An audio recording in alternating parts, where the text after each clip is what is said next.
With Football Manager 25 just around the corner, I decided to start one last save before Football Manager 24 ends. I had to think of a long-term save, and I had to think of a save that would take me some time. What did I come up with? Former Champions League winners, Red Star Belgrade. Or in Serbian, Crvena Zvezda. A club with a lot of history, and what some people forget. A Champions League in 1991. So I thought, why not rebuild them with a twist? I'm only allowed to sign players from former Yugoslavian countries. A quick Google search would test my knowledge on Yugoslavian countries. And so now the challenge begins. I went 5 years in the future to get some Nugents in the save, and here are some signings. Carlo Igor Janji's a left-sided midfielder for winger, who can also play central, comes in for his passing and vision and decent crossing. Bozenko Gale comes in as a right or left back, more as a backup right now, but could get some minutes this season.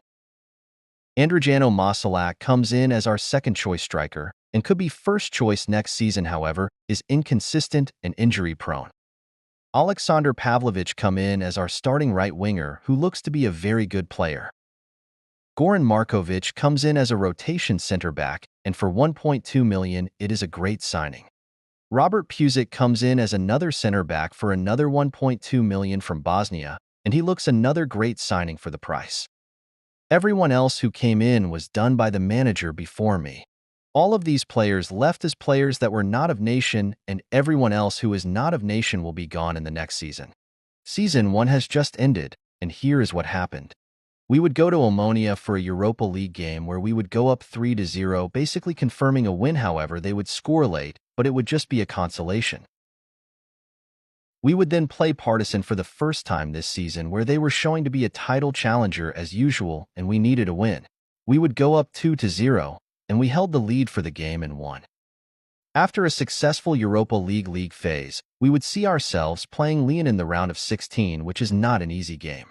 A 0-0 first leg would mean a difficult second leg in France, which would prove costly, losing 2-1 in the 119th minute.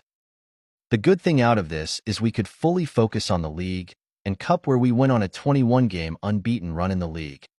During this time, we got our youth intake, which didn't look too bad, with 2 elite talents and some other great talents. The guy who looked the best was the striker, who had some great attributes for a 15-year-old. We would beat second place at the time 4-0, which was very important for us and the league, as they were tied with us. We would then lose 1-0 to Kirkiriki, which would help Partizan a lot. The league was looking close between us, Vozdovac and Partizan, after matchday 28, and only a few games before the league split into 2 groups. After matchday 30, when it splits into the 2 groups, we were top in front of Partizan, who were looking threatening. We would then play Partizan, where they would open the scoring early to make it 1-0. We would then score a stunning free kick later in the first half to tie the game 1-1. Partizan would then cook our right back as they crossed it low into the box for their second goal and make it 2-1. 10 minutes into the second half, we would find the equalizer again to make it 2-2. In the 87th minute, we would find the winner with a stunning goal. This would all but confirm our league win. We would then win 4 out of our last 5 games, winning the league by 2 points, meaning our win against Partizan would be costly for them. We would make one last signing before the season ended on a Bosnian right back who just joined us. Our transfer budget for this upcoming season looks promising, so stay tuned. After our league win, we needed some big signings in Season 2. I was hesitant on bringing in Josip Barbaric, as his dribbling and finishing is bad for a winger, or Cam. However, his passing and technique wasn't bad. So I thought, why not, as we had a lot of money and didn't mind spending 1.8 million on him. We then needed a goalkeeper, as ours was French, and leaving so again because we had a lot of money to blow. I blew 7 million on Ivor Pander. We then beat Sarajevo in the first round of Champions League, qualifying 3-2 on aggregate.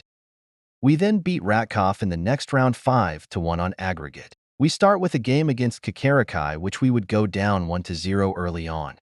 We would then find one back with a goal from Gale, which would see us level the game. However, the goal would be disallowed. We then would actually level the game with a big mistake from their keeper, and the game would end 1-1. We then would get a 2-0 win against Rangers in the Champions League. And in our following game was a game against Partizan, and with that ending 1-1, the league wasn't looking too bad. We then beat Vojvodina 1-0 with a stunning free kick from Petrov to win the game.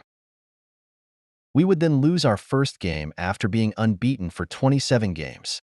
In our second game against Partizan, we would pump them 3-0 to put our title charge further in front of them. We would then play them one last time, after the league split into the two groups where we would once again beat them. This time 2-1, basically securing another league title. With one game left before we secure the league, the board gave us a massive budget of $41 million to spend, which I'm probably going to use to make the team in our league better, so we can progress in the coefficients. In the game we need to win to crown us champion, we would go down 1-0 early because of a penalty. Not too long later, we would score a great goal to equalize. 3 minutes after the second half, they would get in front again with a great strike, making it 2-1. However, to our surprise, Partizan would also lose, crowning us champion even though we lost. At the end of the season, we would lose Gale to Fulham because of a $6.5 million release clause. We would also lose Maksimovic for $5 million, again a release clause. We would sadly get knocked out in the league phase of the UCL. These players I will try to loan next season. Stefan Petrov would score first, and what might be our best goal of the league with a stunning free kick. We would then close the game off with a tap-in by Kojic. We would then sign a few players with a lot of the money we had. I didn't really know what to do with it, so I blew $23 million on a center-back named Veljko Milosevic. We would then score 3 in a 3-3 draw against Nepredak. Not the best result, but we still stay unbeaten. I also had to reject a lot of offers for my players from a lot of the big clubs, which didn't make the squad happy. Another 3-0 win was great to see. Hopefully we could carry this form. After this, we would welcome Swedish side for Champions League qualification, which we would win the first leg 1-0, and second leg we would batter them 4-2. However, it wouldn't be an easy game. They would score first, making it 1-1. We would then make it 2-1 late, looking like we would win. However, they would score again in the 91st minute, sending it to extra time where we would score 2 more, winning the tie. Our Champions League games were not too hard, and hopefully we are able to qualify to at least the knockout playoff. We would also win every game in August, which was very good. We would also bring in 2 last signings before the window closed, a backup left back and a defensive midfielder for combined $6.5 million. Our first UCL game we would batter Athens 4-0, which was a positive. Our luck would continue as we beat Lille 1-0 away from home, and it's looking like a really promising start. Then this happened. We would quickly put this behind us, and our UCL luck came back with a 2-2 draw against Arsenal. Our luck would come to an end with a 3-2 loss to Juventus. And our luck would come back with a 3-1 win over Shakhtar and 1-0 win over AC Milan. We would draw to Partizan, and our league title was in danger. But it's okay, cause we are still in the Champions League, where we would pull off a masterclass against Newcastle, and we're looking into the quarterfinal of the Champions League. Our youth intake was decent with one elite talent who looks okay. Our Champions League run is insane as we pull off a crazy 3-0 win against Barcelona in the first leg, and it was looking very promising. As long as we don't lose this game by more than 3, we are. Are you serious? How the hell have we blown that? On our way to a Champions League semi-final, we do that. We would then beat Partizan 4-1, putting our league hopes back on. In the final game of the season, we would win 3-0, and now we just have to see if Partizan lost.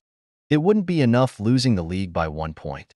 At least we would win the cup, so not a trophyless season, but still not great. We also have a massive budget for next season, so that's good. After a 7-1 loss to Barcelona and them 3-peating the UCL, something had to change. David Perjicic would come in for $15 million for extra depth in the camp spot. Anil Ahmedshadzik came in for $15 million as Goran Markovic left of a free transfer to collect his paycheck in Saudi. Milan Tomic came for $14 million as the first-choice left-back, while Mirza Mihik came in to give Ahmed Hadzik competition and Martin Turk came in as a backup goalkeeper. They came in as a combined $20 million.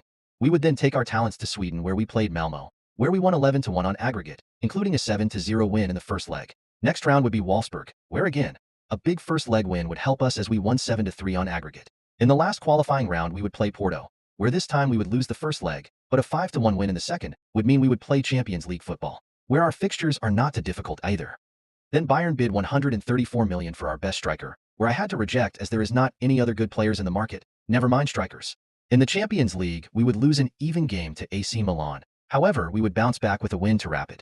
Also, Damir Kojic would show why he is worth more than the $134 million price tag and score a worldie in this game, where we won 4-1. Our defense would turn to shambles in a 1-0 loss to Partizan, who are struggling this season in 10th. We are first after 10 games, looking promising. Andrijano Bilijan was a signing I made 2 seasons ago, not expecting him to be that good. But this season he has been a star, scoring 33 goals in 27 games with 8 assists.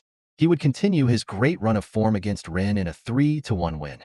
More wins would come in the Champions League over Chelsea and Roma, which would help us a lot. Alejandro Bilijan would score again in a 1-1 draw against Celtic, which would put us third in the Champions League table. Then we lost to Benfica. I don't even know how this happens, but whatever. Then Bayern came and we scrapped a point, but that means we still have the playoff.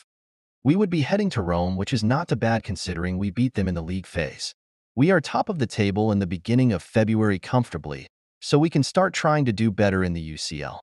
First leg in Rome ended in a 0-0 draw, and in the second leg Roma would take the lead from an own goal. When all hope was lost in the 86th minute, David Pajicic would score to level the game.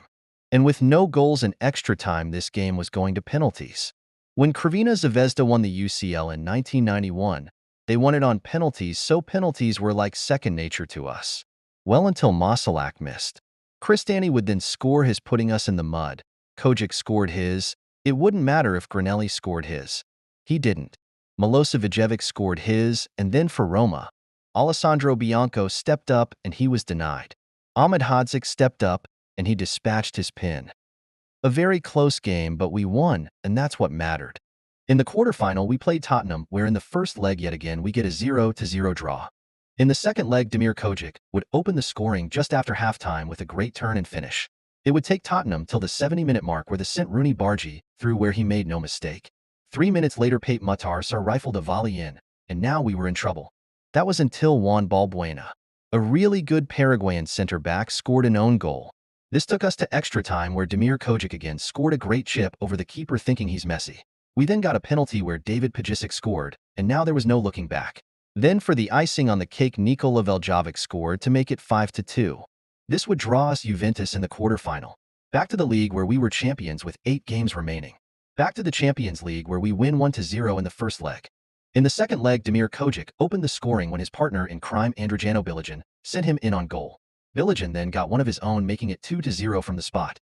Bilijan closed his day with one more goal with a towering header, where we won 3-0. That draw gave us Man City. The first leg, Savinho went by himself in a 1-0 loss away from home, which gave us some hope for the home leg. In the home leg, the most unexpected thing happened. It started with Nikola Veljovic making Rico Lewis his dog. Then a shocking pass from Savinho found Petrov in space, where he found Andrijano Bilijan, who scored a great goal. Then David Pajicic found Veljovic for his second of the game. And to close of one of the best performances in Champions League history, Stefan Buchanak made it 4. De Zerbi was furious, and rightly so. We have Atletico and Diego Simone in front of us. We're going to build the wall. We have no choice. We have no choice. The first highlight of the game, Larson crossed to Sesko, and it went just over the bar.